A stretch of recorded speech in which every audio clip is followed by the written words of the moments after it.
समर्थ. जय जय स्वामी समर्थ. नमस्कार आहे सगळ्यांना, स्वागत आहे तुमचं माझ्या चॅनलमध्ये. आज मी तुमच्यासाठी घेऊन आली आहे एक नवीन व्हिडिओ, एका नवीन सगळ्यासोबत. आजचा आपला विषय आहे की 24 ऑगस्ट 2026 वार सोमवार रोजी दुसरा श्रावण सोमवार आलेला आहे आणि त्या दिवशी पूजा कशी करावी, सेवा कोणत्या करायच्या, अजून अभिषेक आपण भगवान शंकरांना कशाने अभिषेक करू शकतो त्याबद्दल मी आज तुम्हाला सांगणार आहे. त्यासोबतच शिवामूठ कोणती आहे त्याबद्दल सगळी माहिती मी तुम्हाला देणार आहे.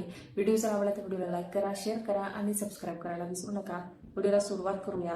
आता पहिल्या श्रावण सोमवारी एखाद्या वेळेस भरपूर महिलांना मासिक धर्म असल्यामुळे सेवा करणं जमलं नसेल तर त्यांनी या दुसरा जो श्रावण सोमवार आहे तर त्या महिलांनी दुसऱ्या श्रावण सोमवारी पूजा केली आता तरी चालेल. त्याच्यानंतर सेवा कोणत्या करायच्या तेच मी तुम्हाला सांगणार आहे. तर तुम्हाला पूजा कशी करावी ते मी आता एक व्हिडिओ काढलेला आहे, त्याच्यात तुम्ही बघून घ्या. त्याच्यानंतर आधी आपल्याला एक ताट घ्यायचं आहे आणि त्याच्यानंतर त्याच्यामध्ये आपल्याला आचमन करून घ्यायचं आहे. आचमन केलं की त्याच्यानंतर संकल्प करायचा की 4 जे सोमवार आहेत ते आपण करणार आहोत आणि ज्या काही सेवा करणार आहोत ते भगवान शंकरांच्या चरणी आपल्याला समर्पित करायचे आहे. तर असे तुम्हाला संकल्प करायचा आहे. तुमची जी इच्छा असेल ते तुम्ही म्हणू शकतात.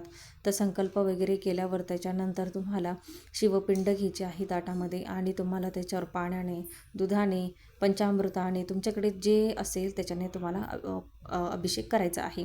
मी पंचामृताने अभिषेक केला होता.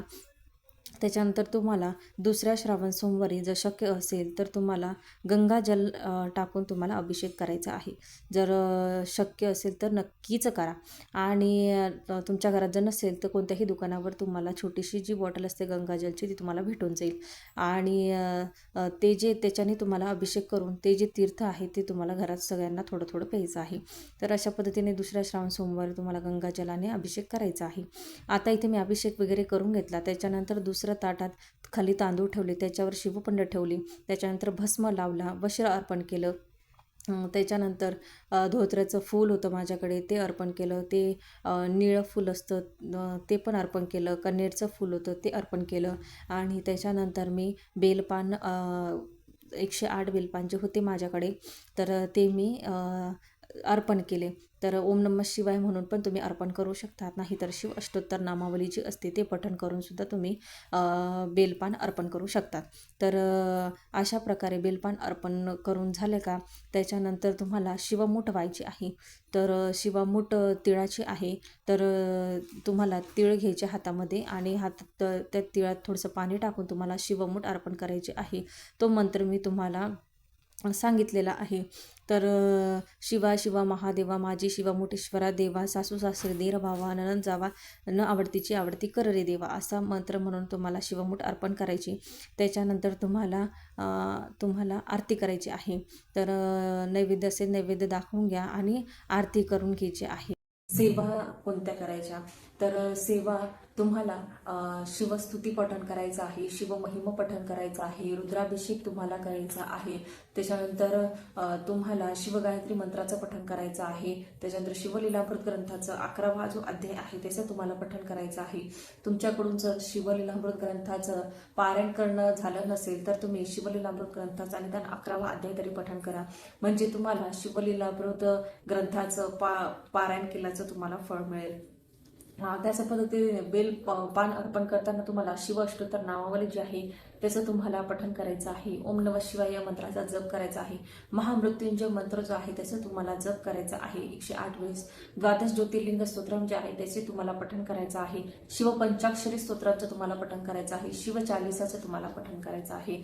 त्यासोबतच या सगळ्या सेवा झाल्यावर, पूजा झाल्यावर तुम्हाला आरती करायची आहे. गणपती बाप्पांची आरती करा, देवीची आरती करा, महादेवाची आरती करा, कर्पूर आरती करा, कारण कर्पूर आरतीशिवाय भगवान शंकरांची आरती ही अपूर्ण आहे. तर आरती करा आणि त्याच्यानंतर तुम्हाला सेवा करायची आहे. कोणती आहे, तर शिवामूठ ही तीळ आहे. पांढरे तीळ जे आहे तर दुसऱ्या श्रावण सोमवारी पांढऱ्या तिळाची शिवामूठ आहे आणि ती आपल्याला अर्पण करायची. ती आपल्याला अशीच अर्पण करायची आहे. ती हातात घ्यायची, पाणी टाकून थोडी ओली करायची. शिवा शिवा महादेवा माझी शिवामूठ ईश्वरा देवा, सासू सासरे दीर जावा ननंद, सासू सासरे दीर भावा ननंद जावा, न आवडतीची आवडती कर देवा, हा मंत्र म्हणून तुम्हाला ती शिवामूठ अर्पण करायची आहे. तुम्ही असं सुद्धा म्हणू शकता, शिवा शिवा महादेवा माझी शिवामूठ ईश्वरा देवा आणि माझी इच्छापूर्ती कर रे देवा, असं पण तुम्ही म्हणू शकता. तर असं म्हणून तुम्हाला ती जी शिवामूठ आहे ती तुम्हाला अर्पण करायची आहे. आता तुम्हाला समजलंच असेल की शिवामूठ फक्त पांढरे तीळ आहे, काळे तीळ नाही. काळे तीळ आपण पितरांसाठी वापरत असतो, त्याच्यामुळे पांढऱ्या जे तीळ आहे त्याची आपल्याला शिवामूठ अर्पण करायची आहे. आणि सेवा कोणत्या करायच्या त्याबद्दल मी तुम्हाला सांगितलेलं आहे. आणि त्यासोबतच तुम्हाला पूजा कशी करायची तर ते सुद्धा मी तुम्हाला सांगितलेलं आहे. व्हिडिओ जर आवडला तर व्हिडिओला लाईक करा, शेअर करा आणि सबस्क्राईब करायला विसरू नका. व्हिडिओ पुढच्या व्हिडिओमध्ये श्री स्वामी समर्थ, जय स्वामी समर्थ.